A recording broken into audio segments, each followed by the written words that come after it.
Every single recovery supplement is a scam. You can achieve maximum recovery with zero supplements. I've been training for 9 years and I've gotten hundreds of people in shape, and none of us use recovery products because we do things to get this one thing perfect, and that is sleep. Most supplements that improves recovery does so by improving sleep. So why not cut the middleman and just go straight to the end game? In this video, we're going to learn what high quality sleep looks like, what you need to do in order to achieve it, and a step-by-step protocol you can implement to sleep like a baby. The first thing we need to do before we dive in is answer some questions. These are the same questions I ask my clients whenever they want to fix their sleep. How many hours of sleep do you want to get? How many hours of sleep have you been getting the last 7 days? When is your ideal bedtime? At what time have you been going to bed the last 7 days? If you answer this honestly, we'll know where you currently are and where you want to go. Most people I work with want to fall asleep by 11 p.m., get 7 to 8 hours of sleep, and wake up naturally without an alarm. So I'm going to keep that as the ideal for explaining the concepts in this video. Your sleep is mainly controlled by two things: the chemicals inside you and your circadian rhythm, and these two influence and interact with each other. In order to achieve the highest quality sleep, we have to play around with both of these. These are the chemicals we have to play with: cortisol, adenosine, and melatonin. This is what an optimized cortisol response looks like, but this is how it looks for most people. This makes you have low energy throughout the day, but also cause random bursts of anxiety and difficulty falling asleep at night. So in order to go from this to this is what we need to do. This dysregulated cortisol response mainly happens when you stay inactive in a very dim environment after waking up. We want to do the opposite. As soon as you wake up, you want to get at least 10 to 20 minutes of sunlight,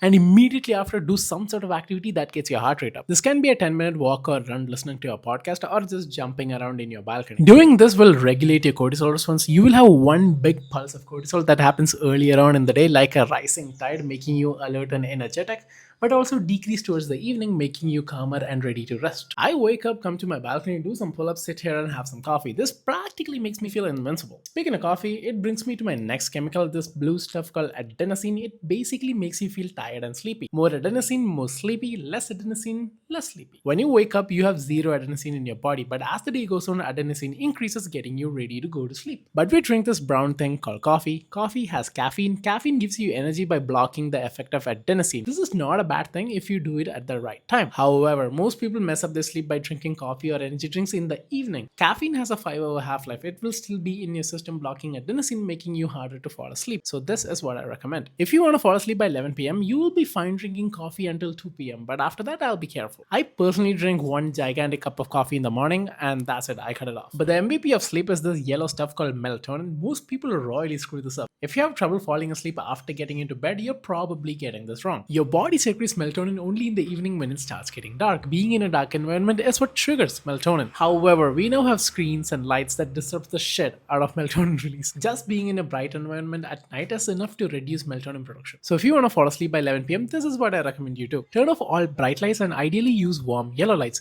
Turn off all overhead lights and ideally use table lamps or flow lights. After 10 p.m., put your phone in airplane mode and put it far, far away. This will honestly make such a huge difference. What we want to do here is stay in a super dim environment 2 to 3 hours leading into your ideal bedtime. This will make your melatonin look like this and not like this. But here's a bonus tip. Remember cortisol? The earlier you spike this, the earlier your body will anticipate melatonin production. Cortisol spike is like a timer for melatonin. So the earlier you get active and get your heart rate up, the easier it will be for you to fall asleep. But here's the thing, you might not remember all this tomorrow. So I made a step-by-step sleep toolkit with 10 of my most effective science-based protocols that you can get completely for free. So I recommend you go through that and pick the ones that fits best with your lifestyle. But let me tell you what I personally do. I wake up, come to the balcony and do some pull-ups. This sucks every single time. I'm deliberately getting my heart rate up and getting some sun whilst only being half awake, but I feel great after. My state is completely different. Then I drink coffee and get to work. By this point, my energy is peaked. But after a while, I take a cold shower and this makes me feel even more alert. Then I go train. All this in combination maximizes my energy and focus during the day. The more your energy is during the day, the less it will be during the night, and that is exactly what we want. In the evening, I take a really hot shower. This creates a rebound cooling effect and help me drop my core body temperature faster, which is crucial for sleep. The next thing I do is a bit controversial. I eat a lot of carbs before bed. In fact, my biggest meal of the day is dinner. When you eat a big meal, a lot of blood is diverted into your gut to help digest it. This puts you in a very rest and digest parasympathetic state. However, when you eat foods that are rich in the amino acid tryptophan, you tend to fall asleep super easy. And carbohydrates increases the absorption of tryptophan, which is great for sleep. Tryptophan is a precursor for serotonin, and serotonin downstream gets converted into melatonin. And melatonin, as you might recall, is the MVP of sleep. But here's the problem. You need to finish this big ass meal at least 2 hours before bed. When you eat a very big meal too close to bedtime, it will indeed disrupt your sleep because digesting that will keep your body temperature elevated. So if you want to fall asleep by 11 p.m., at least finish this big ass meal by 9 p.m. After this, I put my phone in airplane mode and put it outside my bedroom. There's nothing you need to do, nothing you need to know, and no one you need to call that will disrupt your sleep. It is just not worth it. Everyone can wait until tomorrow. Just take a deep breath and just sit with your thoughts, and that's exactly what I do. I sit in a cold, dark, cozy room and just meditate for 20 minutes. Not the woo-woo kind, don't get me wrong. You just sit in a comfortable position and close your eyes. Whatever happens, happens. If you think, you think. If you don't, you don't. Don't put effort into it, don't put effort against it. You just observe the chaos inside your head. This is very painful in the beginning, by the way. It's like clearing an inbox that has been unopened for 15 years. But towards the end, I'm super calm. There will be zero lingering thoughts when my head hits the pillow. Most people will get the same results if they just copy this. But some people still will have some difficulties falling asleep. So here's a list of supplements that you can add after implementing these lifestyle changes. However, in the beginning of the video, I just said every recovery supplement is a scam, and that is correct. Just taking a pill without changing anything will do nothing for you, and most people don't need any. However, keep these in your arsenal. There might come a time where you might need these. The most popular sleep supplement is melatonin, which is crazy. It's literally a hormone you can buy over the counter. I will never suggest melatonin because the amount of melatonin you naturally produce is less than 1 milligrams a day, but the dosages people take are way higher. This makes you wake up groggy. We don't want that, so do these instead. 300 to 400 milligrams of magnesium threonate or magnesium bisglycinate and 100 to 200 milligrams of L-theanine. This is what I recommend most people start with. Take these 30 minutes before bed, and personally this knocks me out. But if for some reason you still cannot sleep, try adding in 50 milligrams of apigenin and 900 milligrams of myo-inositol on top of these two. Most people won't need any more stuff. However, I have had clients who struggle with waking up in the middle of the night benefit greatly by adding in 2 grams of glycine and 100 milligrams of GABA. We did this every 3 to 4 days or even just randomly. These are the 6 supplements I recommend you consider in case lifestyle protocols aren't just enough. But here's the reality. Every day won't be perfect. There will be days where you sleep deprived. Doing something called an NSDR protocol and supplementing with 20 to 30 grams of creatine will help you feel a little less shitty on days with shitty sleep. You can find all this in the sleep toolkit down below. This is how you optimize sleep so recovery is never a problem. This is how you sleep to win. If you like the video,